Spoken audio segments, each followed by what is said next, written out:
Reading the title, you're probably thinking one thing. How could it be possible to argue that mainstream television, with all its corporate interference and hoops to jump through for the simplest of creative decisions, is a more freeing landscape than YouTube, where there are no producers or network to have a say over your work, and those judgments are solely yours to make? The answer all comes down to one important factor. You can do almost anything you want on the internet. But with YouTube, you're held to much more constricting standards. Posting your video is one thing, because it'll stay up if you follow the most basic guidelines that are publicly available. But on the other hand, if you hope to actually find an audience and monetize your work, there's a much deeper layer of restrictions imposed upon you. This is due to the manner in which the site is set up. You can release your creation without following these unwritten rules, but it'll go unseen entirely. And even if you do follow them, you may still find that you're stuck at the bottom. And believe it or not, these problems have progressively worsened to such an extent that even standards imposed by mainstream TV are less limiting. Smiling Friends is evidence of exactly how true this is in the modern internet landscape. This is the acclaimed Adult Swim series created by Zach Hadel and Michael Cusack, who were also known for their previous work on YouTube and Newgrounds. Zach owns the channel Psychic Pebbles, but in the early days he gained a following on Newgrounds for his animations. At that time, the medium was especially lucrative, and a large group of creators slowly rose to the top and formed into a community that would later make the jump to YouTube. Zach was among them, and would only branch out from here, creating not only successful animations, but also aiding in writing content for JonTron, and taking part in several successful podcasts like Sleepycast. Meanwhile, another creator emerged and took a very similar path. His name was Michael, and he too became an animator, albeit much later on after most had already left Newgrounds and established themselves on YouTube. This was because Michael had first attempted to break into the Hollywood sphere by creating a live-action film, and saved up thousands of dollars over several years to do so. I worked at Subway, saved up some money, I got a loan from the bank, and I got a small budget of, like, I think 15 grand Australian, which is, God knows, like $10 in America. And I shot this film called All Night Gaming, which was like kind of like a Richard Linklater, Kevin Smith, like slacker film in Australia. But that film dragged on for about 5 years, as they do, as independent films often do. Unfortunately, it didn't end up getting much publicity and wasn't the big break he was hoping for. So as a result, he instead decided to pursue animation where he would have more control over the creation and be able to work single-handedly. Soon enough, Michael began his own career as an animator on YouTube. Through this, he met Zach, who recently had his own attempt at breaking into the film world with a show he and another animator worked on known as Hellbenders, which was pitched as a TV series. Although this would fall through, and much like Michael's film, would not prove to be the career-changing project he was hoping for. But their luck would change years later when Michael was given the opportunity to create an Australian knockoff Rick and Morty episode called Bushworld for Adult Swim, after the show's co-creator Justin Roiland had reached out with an offer after having been a fan of Michael's earlier work. It was through the success of this short that Michael gained the connections necessary to pitch his own show to Adult Swim, and would team up with Zach to create the pilot. This standalone episode was released to such positive reception that it was greenlit for an entire season, and that is what got us Smiling Friends. So yes, Zach and I this year have been working on the season 1 of Smiling Friends after the pilot was released last year. Adult Swim was kind enough to let us do 7 more episodes, so yes, that has been our whole year, January till now, writing, doing thumbs, boarding, designs, and voices, wacky stuff. And what more is there to say? The show has been massively popular and praised by both audiences and critics alike. It's well written, effortful, fun, and stands apart from most other shows on TV today. But not only that, it was the first successful series spearheaded by YouTubers in the sea of other celebrity insert movies made by an out-of-touch team, and mediocre attempts by YouTube creators themselves to build their own shows from the ground up. That's not to say there haven't been any successful people to emerge from YouTube and enter the film world, but it's definitely not common to see them at the helm of a project, let alone for that project to be successful. Now the show's been renewed and is in the middle of developing a second season, it's on the fast track to being the longest running mainstream TV show any YouTuber has been involved with. As a result, the online community has gone in great depth about the positive elements of Smiling Friends, both in terms of the larger effect it's had by paving the road for more online creators like Zach and Michael, as well as discussing the show itself. From the stylized animation made with the help of others in the YouTube community, to the well-executed structure of the show itself, even breaking down the many cameo appearances. But interestingly enough, the one thing that I haven't seen people mention is that in a world where the online sphere is hypothetically limitless and mainstream TV is viewed as heavily restrictive, the most ironic thing about this whole situation is that Zach and Michael would have faced a much greater uphill battle releasing Smiling Friends on their home platform today than they did having it released on mainstream TV. That's not to say that getting a deal from Adult Swim is easy, but once past that hurdle, the two had a much more creatively freeing experience on television than they ever would have online. You see, in the decade since the Newgrounds animation community began to form and later jump to YouTube, the online world has changed quite drastically. In 2012, YouTube unveiled changes to discourage clickbaiting in response to the Reply Girls trend, which was where female YouTube users would post videos in the comments section of viral content to garner views simply by showing cleavage in the thumbnail. The ability to post video responses was patched out by YouTube, but the algorithm also switched to favor watch time over clicks in an attempt to further discourage content marketing itself solely on clickbait. Although, an unforeseen result of this action was that content with a shorter runtime was now far less lucrative. This was only compounded by the fact that upload frequency was rewarded as well. Over the next few years, this change would slowly take its toll on the landscape. That not only gutted animation, but they gutted a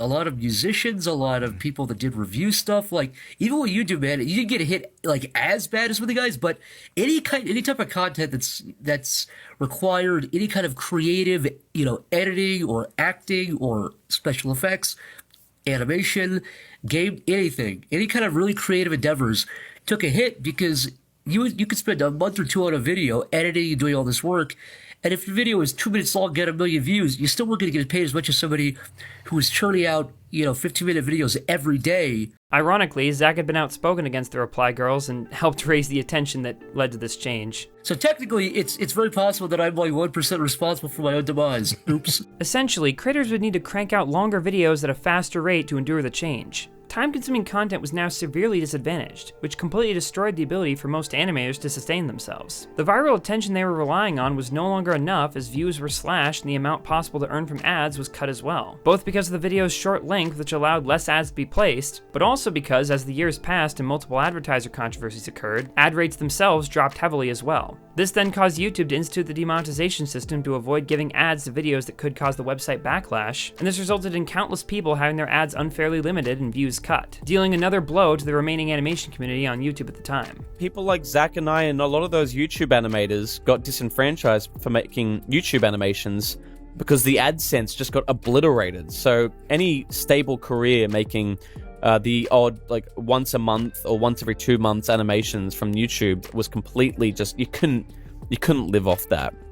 And there was a time where you could around that boom 2012 2014 era was a great time for living off viral animated videos, and the competition wasn't there wasn't that many people doing it too, which was great.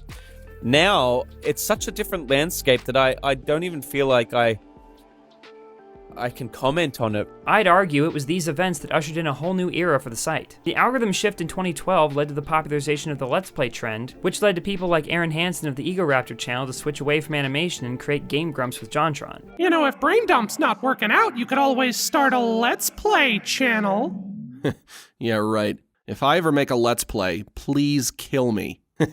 And many others followed a similar course as new video genres emerged and gave them alternatives, especially when some genres played to their existing skills, like much later on with storytime animation, which remains one of the few stable means of making a living as an animator on YouTube. Zach himself faced these issues at their peak, and showed how even when he was able to get the ever-elusive viral traction on a video, the revenue from it was reduced so much that it would be impossible for a newer creator to survive on the website long enough to gain an audience. This was the case with his Get Out of My Car animation, which while becoming his most popular video, made almost no money from ads. I did a video called Get Out of My Car, and the video got 20 million views in about a year.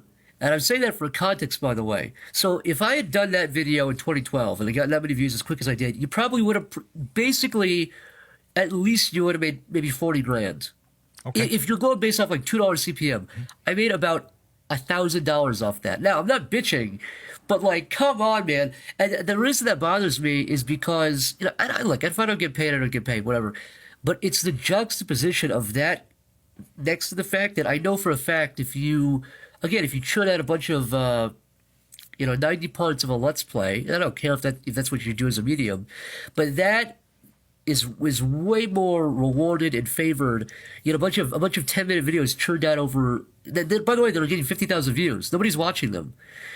That gets paid more than somebody getting 20 million views. You think YouTube would favor a system where people are getting a bunch of eyeballs to your website, to videos, but no. Zach never states the video is demonetized, so it's likely that this was simply the standard for his content at the time. But considering the fact that view counts like these are near impossible for smaller channels to achieve, and that it's a gamble as to whether or not ad rates or visibility will be cut further by demonetization, it's no wonder animation died out almost completely. But it didn't stop there. This change in particular had dark implications for all content on the website. You have content creators that are living in fear and that's going to affect their content, and they're going to become less interesting, less funny, less engaging.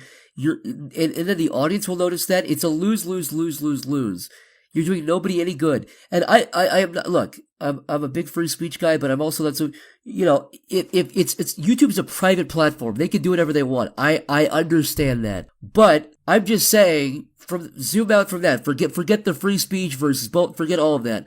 I'm just saying from a good versus bad content perspective, you are going to get inferior and worse content, I feel like, if your creators are constantly unsure what the rules of a year from now are going to be. Now, of course, there are still creators in the animation medium, and the site has made changes in recent years that make the situation better, such as the ad suitability quiz that allows creators to rate their content to help prevent random demonetization, but the website as a whole hasn't changed enough to allow animation to prosper again. At least not in its original form. Now compare that with Zach and Michael's experience with Adult Swim. Obviously, TV shows have a set amount of episodes per season and concrete runtimes, but the biggest limitation would be the show's budget. You guys want to understand what our budget was for our show. And this is not a knock at adults, because we agreed to the budget and everything. It was just an interesting challenge. But the entire budget of our whole first season, all 8 episodes, was about the equivalent of 1 episode of Family Guy. Our entire, all the MIP animation of all that frame-by-frame shit, that was done. That was not a huge budgeted thing. That was very little budget with very, motivated, very talented people. So, it's fine, because we wanted to challenge. Sorry, it's no, go ahead. I was just going to say we wanted to challenge ourselves too. We knew, the Adult Swim budgets are low, and that's the whole point of Adult Swim. But we wanted to see how far we could push our dollar, how far we could push people. So we had an amazing team. It was just it was hard for them and us and pretty much everyone, because we're just pushing as far as we could go with it. And we would always tell people, at the end, it will be worth it. It will be a good show. The budget for Smiling Friends was quite slim for the standard of what they were creating. This is why Zach and Michael got involved with aspects of the production that most creators never touch, and hired a lot of friends to do work for the series. It obviously would have been convenient for the show's crew to have a higher budget, but ultimately the limitation may have spurred on some creative decisions and worked to their advantage. But either way, these issues pale in comparison to the hurdles of attempting to self-fund online. Even if Zach and Michael had funneled both their fan bases and the wider community to crowdfund the show, it would have never been financially possible, let alone profitable, even if each episode was sponsored and got the best ad rates. The only noteworthy example of this kind of arrangement playing out successfully is VisiPop's Hell of a Boss series, which is being posted on a channel nearly 5 times the size of Zach's, rakes in tens of millions of views on a consistent basis, and gets additional funding from Patreon and merch sales. Even then, it still doesn't seem to cover the cost a show like this would typically require in a professional setting. In this situation, it's been speculated that many of the animators work for cheaper rates since the series is a passion project. The sheer amount of resources required to continue such an endeavor is likely why she pursued a streaming deal for her main series, Has Been Hotel. Now, it can be argued that budget is always a limitation. Sure, some people are rich enough to fund their own endeavors, but typically for creators, money is an issue whether they work independently or in the mainstream film world. When people usually discuss whether or not a platform is restrictive, they're typically referring to if creative decisions are overturned by others involved in production, something that's natural if you have producers or a network who have their own money and reputations at stake. Online, there's very little you're directly forbade from doing if you're working alone, but as stated before, YouTube will cut off ads and traffic to videos based on their content. You're allowed to say almost anything, but at the cost of no one hearing you say it. And believe it or not, this has gotten so bad that Smiling Friends was held to far fewer restrictions on TV than YouTube itself. I would say standards and practices is actually less harsh than YouTube nowadays. I really believe that. That's what I was wondering. That's kind of what I was going for, because I think that there has been a lot of criticism of people saying hey, this type of joke they say on late night. Yeah. Why can't I say it on YouTube? You're kidding me? NBC can say this, but YouTube can't? Yeah, South Park gets away with actual bullying by those definitions. They bully people's physical appearances all the time. They made Rob Reiner a big fat guy who's eating cheeseburgers. My point is, they made Sally Struthers Jabba the yeah, Hutt. yeah, exactly, exactly, yeah. So, the whole thing with Tom Cruise being in the closet, they did a bunch of stuff that by YouTube's own standards would be not only demonetizable but removable. They would remove a lot of South Park episodes by those standards.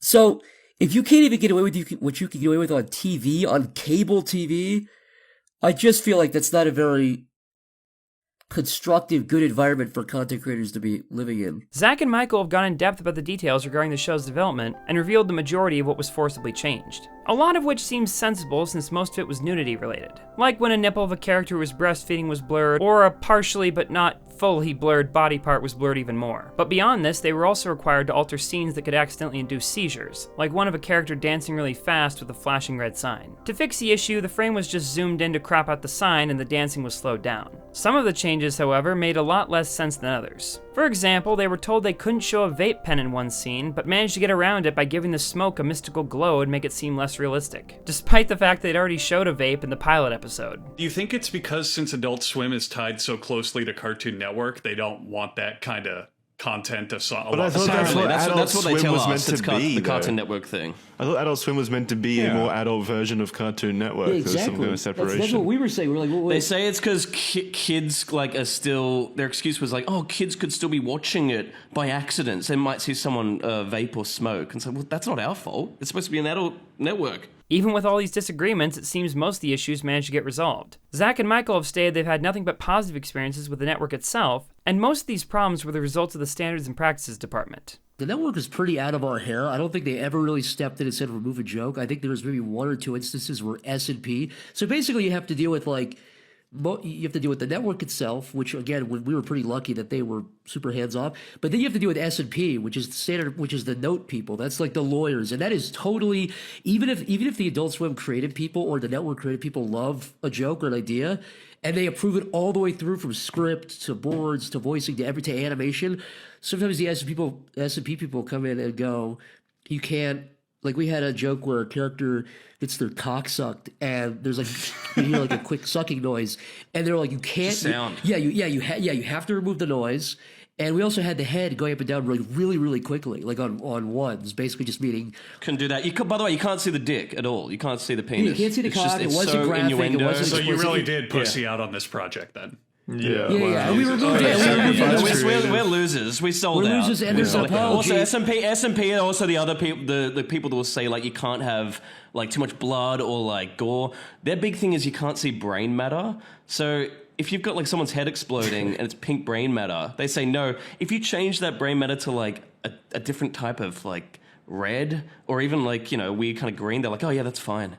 It just can't be pink, like squidgy brain stuff. It all sounds so arbitrary. You can work around it. It is all arbitrary. There's no a bunch of shitty red There's no tape. sense to it. Some of these tweaks were so arbitrary that in one situation they managed to get past recommendations after simply resubmitting the footage without actually making any changes. They gave us. They said cut the blood down, and we just gave it to them normally. And they never said anything about it. So. Even with all the interference from S&P and general limitations with the show's budget, Zach and Michael were still able to create a widely loved series that will hopefully have a bright future ahead. After the show's first season was released, the two have stated that after having experience creating a project in the professional film world, YouTube was still a far more restrictive platform in comparison, and with hindsight, they view it in an even worse light than before. Do you have more or less sympathy for YouTube because they have to manage the ecosystem in a similar way? Now that you've been right in the middle of it on a specific project, do you feel for them at all, or is it the opposite? That makes me hate them more. Yeah, and because it's like the internet is supposed to be the Wild West, and to see the internet trying to become TV is like hell. It's like the best thing about the internet was that it was not TV, and so to see them trying to become TV makes my belly hurt. And also, but do I get it? Of course, they have advertising dollars. I think you could balance it better, though. I don't think they're very competent. I think there is a way to make it work. They just don't want to. It's probably laziness mixed with just not giving a shit. If there's anything to be taken away from this, though, it's that some platforms are just not suited for certain content, and there's always a trade-off in whichever path a person chooses. YouTube's changes may have ruined the careers of many of its creators while attempting to shake controversy, but ultimately the damage is done and there's no going back. Although with Smiling Friends having become successful, maybe there's finally hope for others to make the leap to a less restrictive platform to express their creativity elsewhere, now that network executives are beginning to catch on to the talent those with an online background may possess. I think by the end of this decade, it's going to become obvious.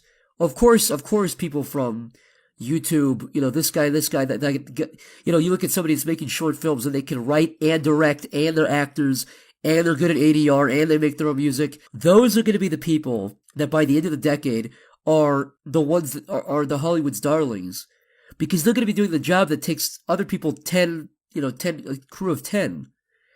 And so my real goal, really, my real plan is keep doing what I'm doing. I'd love to keep making TV. I'd love to broaden out and go a lot bigger than that. Only time will tell. But I will be happy in the same way that you're saying people feel kind of a secondhand accomplishment and a secondhand pride that Smiling Friends became a pilot. I feel like I will feel the exact same secondary pride and secondhand pride if I see the trend continue of people who really deserve TV shows getting on TV and people who really deserve film to be going into film, and that whole thing. If I can see that, that's all I'll be satisfied with.